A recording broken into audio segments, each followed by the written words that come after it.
Madame, Monsieur, bonsoir et bienvenue au journal. C'est le 20h, une édition bilingue sur Equinox Télévision.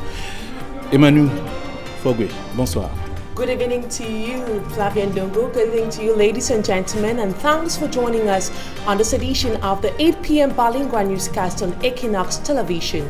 Senator Belamoki Charles warns regional councillors of the southwest region of Cameroon that the population will reject with full force if what is seen on the field does not show proof of effective decentralization. He was speaking recently during a meeting he held with regional councillors in Boya.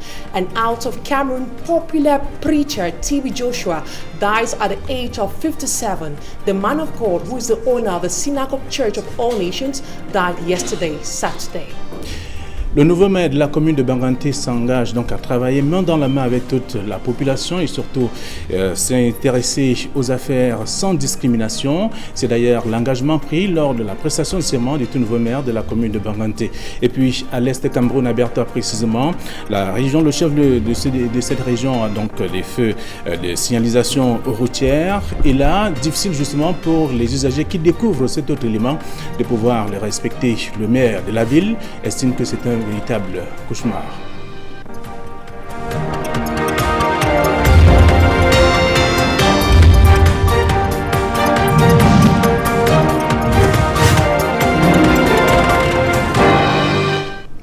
Une fois de plus, bonsoir et merci d'être avec nous pour cette édition du 20h, édition bilingue, la première partie. Le nouveau maire de la commune de Banganté s'engage donc à servir les affaires de la commune. Également, il s'est intéressé aussi à tous les habitants qui sans discrimination. C'est ce que dit d'ailleurs le nouveau maire. C'est un engagement qui a été pris lors de la prestation de serment. C'était en présence de notre reporter Jérôme Nassis Sobzé. Élu le 19 mai 2021, lors de la session extraordinaire de plein droit, en remplacement du Dr Jonas Kwamo, décédé, le nouveau maire de la commune de Banganté, à savoir Eric Emeniat, conformément aux dispositions de la loi portant Code général des collectivités territoriales décentralisées, a prêté serment jeudi dernier devant le tribunal de première instance de Banganté. Une cérémonie qui a vu la présence d'un parterre de personnalités politiques, administratives, traditionnelles et religieuses. Outre la prestation de serment en elle-même, les réquisitions du procureur, lecture de l'arrêté constatant l'élection du nouveau maire, signé du ministre de la décentralisation et du développement local, Georges Elanga Obam, auront été les autres articulations phares de cette cérémonie. Une étape qui donne désormais les pleins pouvoirs au nouvel homme fort de la commune de Banganté de se mettre au travail. Et que maintenant nous allons nous mettre à travailler sérieusement pour le développement de notre belle ville. Donc j'aurai le temps assez rapidement de m'enquérir des dossiers brûlants, de ce qui ne va pas, et avec mes conseillers, nous allons travailler dessus pour voir comment les faire avancer. Le nouveau maire de la commune de Banganté s'est donc engagé à servir les affaires de la commune et les intérêts de tous les habitants sans discrimination ni favoritisme et à remplir loyalement et fidèlement ses fonctions d'officier d'état civil dans le respect des lois et conformément aux valeurs et principes de la démocratie, de l'unité nationale et de l'intégrité de la République.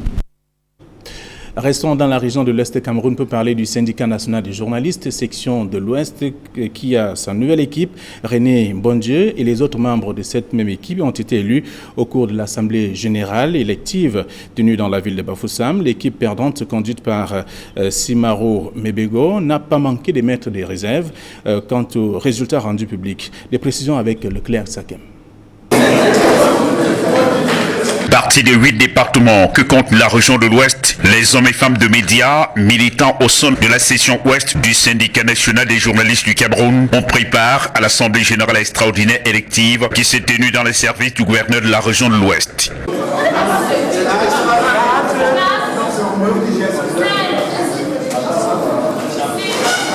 Rencontre à l'issue de laquelle ils ont voté un nouveau bureau pour la section qui aura pour mission de conduire les affaires du mouvement syndicaliste du SNJC. Sur un effectif de 70 électeurs présents, la liste conduite par René Bondieu, journaliste à Ouest Echo, a été plébiscitée, 45 voix contre 25 pour son adversaire Simaro Bebengo. Vous avez vu comment les élections se sont déroulées et nous pensons que nous avons beaucoup de choses à apporter. Ici, il sera difficile de citer ou alors de donner tout notre plan d'action ici, mais l'essentiel nous sera de rassembler tous les journalistes de la région de l'Ouest autour d'une plateforme afin de voir dans quelle mesure nous allons améliorer leurs conditions de vie. Nous n'allons pas demander aux journalistes d'aller chercher les femmes du voisin, que les journalistes viennent intervenir, que le syndicat vienne intervenir. Si un journaliste se retrouve en infraction, en difficulté, dans l'exercice propre de ses fonctions, le syndicat doit se mobiliser. Même si ce n'est pas dans le cadre de l'exercice de ses fonctions, nous l'avons d'ailleurs fait quand nous n'étions pas président. Donc ce n'est pas maintenant que nous sommes présidents que nous n'allons pas le faire. Nous pensons également échanger, discuter avec les responsables judiciaires. Pourquoi pas les autorités administratives? Parce que c'est généralement le problème. Dans le camp d'en face, la contestation est au rendez-vous. La liste conduite par Simaro Mebengo du groupe Dash Media dénonce les irrégularités qui ont émaillé l'organisation de l'élection. Des trépatouillages, partie de la task force mise en place pour coordonner les opérations électorales. Ça ne peut qu'être un sentiment de déception. Un sentiment de déception parce que vous-même, vous avez participé à cette élection où, depuis plusieurs semaines, nous avons constaté un certain nombre d'incongruités au niveau de l'organisation de cette élection où toute l'équipe qu'on a mise en place pour organiser cette élection était également partie prenante. Mais je profite de l'occasion pour dire, on a voté cet après-midi. C'est les résultats des élections de la task force, parce que c'est la même task force qui vient de gagner l'élection. Mais je vais demander à tous les camarades de la section SNJC Ouest Libre de ne pas lésigner, de croire en nous, de continuer de croire en nous, parce que le projet que nous portons, c'est-à-dire le projet de l'action, de la réconciliation, de la formation du recyclage, de la saine émulation entre confrères, ce projet continue et nous allons tout faire pour valoriser avec tout ce qui va avec. Les membres élus ont été installés dans leurs fonctions. Ils sont désormais attendus au pied du mur pour le combat du respect des droits des journalistes, l'amélioration des conditions dans la pratique du métier et la formation des professionnels du domaine dans cette section syndicale.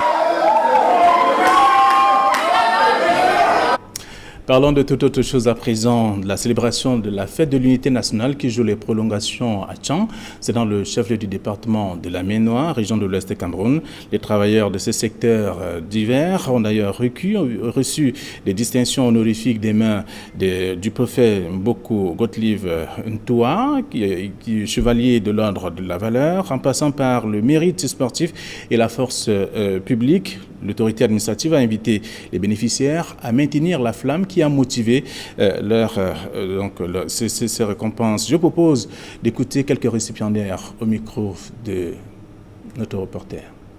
Un sentiment de joie pour cette distinction honorifique, la reconnaissance de la nation au travers du chef de l'État qui m'a décerné cette médaille de chevalier de l'ordre national de la valeur. Ça veut dire que les efforts sont... Oui, nous attendons. On continue dans l'effort, on persévère. Si le sentiment est un sentiment de joie, vous avez vous-même vécu la marque de reconnaissance qui a été portée à mon endroit par le chef d'État. Vous comprenez donc cette succession de distinctions honore effectivement le travail que nous abattons sur le terrain, mais pas seul, mais avec tous les acteurs de la société, notamment dans le monde de l'agriculture et du développement rural. Le respect des mesures barrières est donc en nette régression à Loum, c'est dans le département du Mungo. Plus personne ne met donc en pratique ces mesures, pourtant salutaires, alors que la maladie continue de faire des ravages au Cameroun et dans plusieurs autres localités. On se souvient bien, c'est fort de ce constat que le sous-préfet de Loum a envoyé un message de sensibilisation aux populations. C'était lors de la célébration de remise des médailles. Je vous propose le reportage de Jacqueline Molon et de Farel Ougna, ainsi que Xavier Foucault. Alors que le Cameroun est engagé dans une lutte éperdue contre la propagation du coronavirus, le respect des mesures barrières est de moins en moins observé dans certaines localités, comme ici à Loum, dans le département du Mungo. Dans les boîtes de nuit, les rues et les marchés, le constat est le même. Personne ou presque n'aborde de masque facial, aucun respect de la distanciation physique. Le sous-préfet Pascal Zoua a saisi le prétexte de la cérémonie de remise des médailles d'honneur pour sensibiliser les populations. Le fait que j'ai signalé que la cérémonie a été sobre, parce qu'on a voulu respecter les mesures barrières, cela veut dire que la maladie est encore là et nous invitons les populations à continuer à respecter toutes les mesures prescrites par le gouvernement. Malgré qu'elle a été différée de 2 semaines à cause du Covid-19, cette cérémonie a gardé la même saveur chez les récipiendaires. Nous poussons un ouf de soulagement. Mieux vaut tard que jamais. Parce que cette cérémonie qui était prévue pour le 20 mai, qu'elle ait lieu aujourd'hui. Je voudrais donc remercier la République de consacrer comme cela les efforts des citoyens que nous sommes, tout juste parce que nous avons à notre niveau donné tout ce qu'on pouvait pour l'avènement d'une République moderne. Pour venir à bout du Covid-19, le gouvernement du Cameroun s'est rué vers les vaccins, comme la plupart des pays dans le monde. Saison des examens, souvenez-vous, donc demain, les responsables du centre de l'examen pratique DCE, General Certificate of Education, de Loum, dans le département du Mungo, région du littoral, disent être prêts donc pour demain, lundi, dès 7h30, début des épreuves. À côté du nécessaire prévu pour l'examen, il est également exigé le respect des mesures barrières contre la pandémie de l'heure au Cameroun. Je propose à présent de suivre Oscar Epié. Il est donc le chef de centre du dit examen. Il est au micro de Jacquino Molo. Nous sommes là ce matin, samedi, pour tester les machines, pour voir s'ils donnent ou ne donnent pas. Et heureusement, on est content que toutes les machines donnent. Nous sommes prêts pour commencer avec l'examen dès lundi. Les séances pratiques. Et nous sommes là, on nous a demandé de prévoir un groupe. S'il y a un échec de l'électricité, on remplace le groupe. Je vous l'annonçais en titre, disons qu'à Berthois, dans la région du Soleil Levant, les feux de signalisation routière sont disponibles seulement. L'incivisme des conducteurs des mototaxis plombe justement le respect de cette nouvelle trouvaille. Un véritable casse-tête que déplore le maire de la ville, Benjamin Issa. C'est une image que les populations de Berthois observent depuis quelques jours. Et pour cause, la circulation routière est désormais régulée dans le centre urbain. Il est important de dire que c'est pour la première fois dans cette région qu'on voit ces feux. Et vous voyez que c'est une innovation qui va nécessiter, n'est-ce pas, une période de sensibilisation, n'est-ce pas, pour les usagers. Et c'est pour cette raison que on va se faire accompagner par les forces de sécurité. Vous avez constaté qu'ils sont avec nous parce que c'est eux qui vont continuer, n'est-ce pas, cette phase de sensibilisation sur le terrain. Pour un départ, seuls 2 grands carrefours sont concernés par les feux tricolores. On a commencé par 2 carrefours dans la ville, le carrefour face à face et le carrefour SG. Et pour les prochaines années, nous allons poursuivre avec les autres carrefours. Parce que c'est très important, n'est-ce pas, pour maîtriser, n'est-ce pas, la circulation et éviter les accidents de la route. L'entrée en jeu de cette signalisation par les feux tricolores apporte plus de discipline dans les rangs des usagers de la route. Je pense que ça va aider à régulariser la circulation au niveau des carrefours, surtout avec les taxis. Dans les feux, c'est très intéressant puisque ça permet aux piétons de passer sans problème. Quand c'est au rouge, ça permet aux piétons de traverser et les véhicules s'arrêtent. Au vert, le piéton attend et ça permet aux véhicules de passer. Non, ça va permettre de réguler la circulation. Et pour la mise sur rail de ces feux tricolores, le maire de la ville, en collaboration avec les forces de maintien de l'ordre, a tenu à vivre les premiers pas de cette innovation. Il va falloir mettre l'accent sur la sensibilisation. Mais il faut dire que c'est une nouveauté. Donc pour un premier temps, nous serons un peu indulgents et parce que nous serons dans cette phase de sensibilisation. Mais après, ce sera la phase répressive. Pour ceux qui ne vont pas respecter ce feu, ils seront, n'est-ce pas, réprimés, n'est-ce pas, par la réglementation sur ce domaine. Désormais donc de 6h à 22h, la circulation routière sera arrimée par les feux tricolores à Berthois.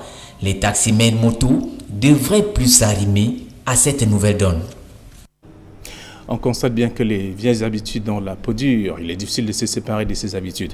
Et c'est sur ce que nous mettons en terme à cette première partie du journal bilingue. La seconde est avec vous, Immaculée Fogui, Vous avez la seconde partie du journal. Once more, good evening to you, Flavien Dongo, and to you, ladies and gentlemen.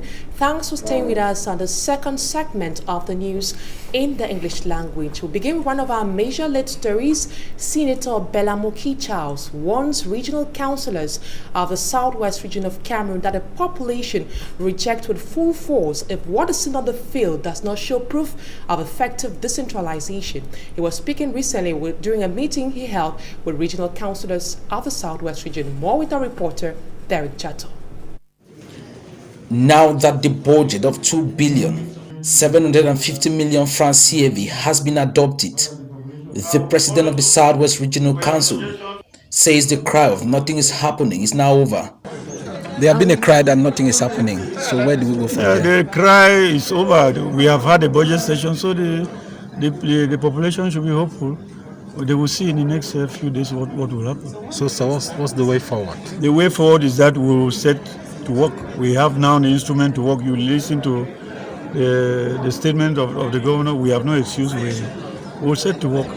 And Southwest Governor Bernard Okaliabila, in his closing statement, reminded these regional councillors that they are not expected to leave the city centres. Resources therefore are put at your disposal.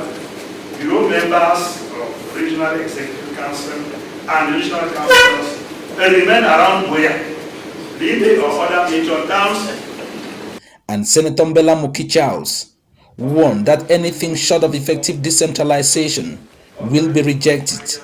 We are not ready to take dictations from anybody if decentralization has to flourish in this country.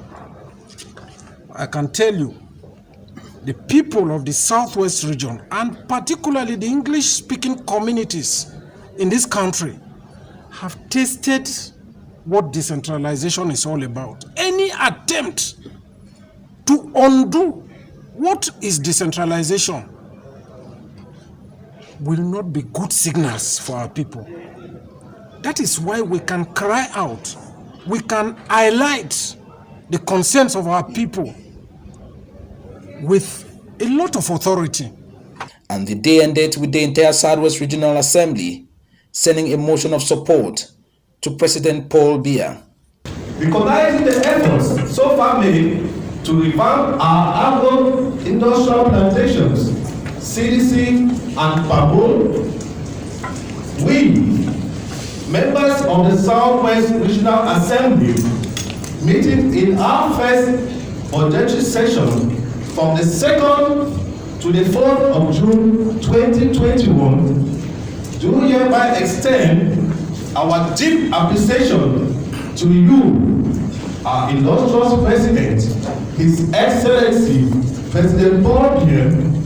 The Southwest population has been called to believe in the Regional Council, for its mission is 1, to bring peace, and 2, to bring development in a region divided by war.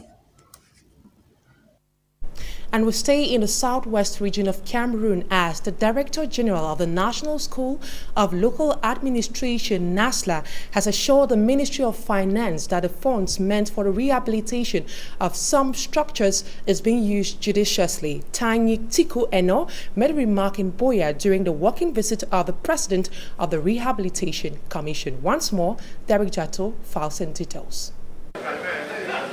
The president of the Technical Rehabilitation Commission from the Ministry of Finance is on a working visit to the National School of Local Administration, NASLA, in Boya.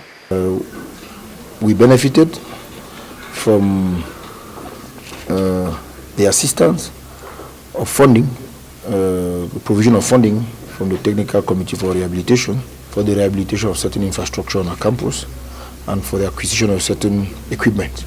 The Director General of NASLA took Zang Marshal Valerie round to show him the work done. He wanted to see for himself what we had done so far, to see what was left to do, and if there were any adjustments, to see what adjustments could be made before the end of the contract. The visit was also an opportunity to Tanyi Tiku Eno, NASLA Director General, to brief the visitor on the academic progress recorded this far. We finished with the defenses of the final batch of the students of the former CFAM, who will be graduating in the days ahead. We also finished with the recruitment exercise for our in-service training cycle. The results were published. We are preparing to effectively start the training. We are also in the final stages of recruitment of part-time teachers. NASLA was created by a presidential decree, March 2nd, 2020, with its mission to school personnel on the administrative management of councils, regions, and other aspects of decentralized collectivities. And on to education, few hours to the official start of the GC General and Technical Practical Session. Heads of examination centers are carrying out last-minute preparations to ensure that the hall is well equipped for the strict respect of anti-COVID-19 measures. Here in Lumungu Division of the Lithura region, the hall is set to welcome students tomorrow for that's from 7 a.m. for the computer science practicals. Right now, take a listen to Epie Oscar, head of the examination center there in Lum, in the Mungu Division of the Lithura region. We are struggling to put all the machines in order and to check their states, so that by the time we start with the practicals on Monday, with the information, with the A-level practicals for technical students, we should be sure that our machines are all intact. That is why today we are there to check on the machines.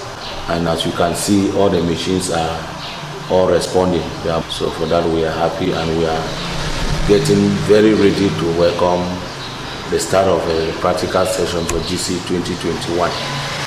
As far as the issue of light is concerned, we have been advised that we should look for a standby generator, so that in case of any power failure we can subsidize the energy for that reasons.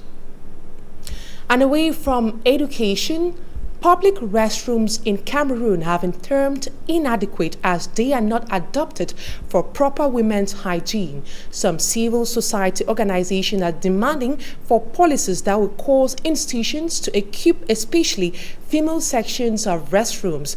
They were speaking recently in Bamenda. More with our Northwest correspondent, Mbu Stella. The first menstruation experiences are different among women. Here is the 15-year-old me in our family house in the village, and I observed something that is a little bit strange, and it was something I was not very used to, because nobody has ever talked to me about menstruation.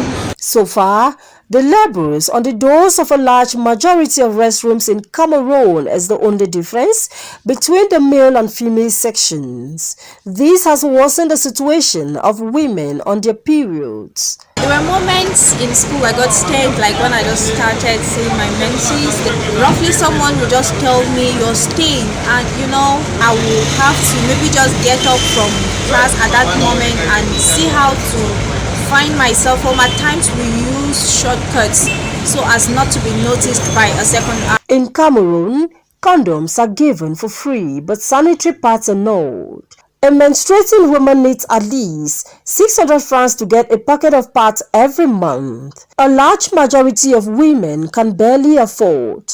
We are calling on PTAs as well as all school administrations to make a conscious effort and informed decision to build toilets that are adaptable and friendly to menstruation management issues. Salim Boumien, Executive Director of Common Action for Gender Development in Cameroon, hopes to create a society that will catalyze advocacy and action towards a society where women are no longer restricted because of their periods. During a hangout in Bamenda that aimed at raising awareness on menstrual hygiene, Madame Sali said, "It is time for institutions to create a menstrual hygiene-friendly environment that will serve their female staff and clients."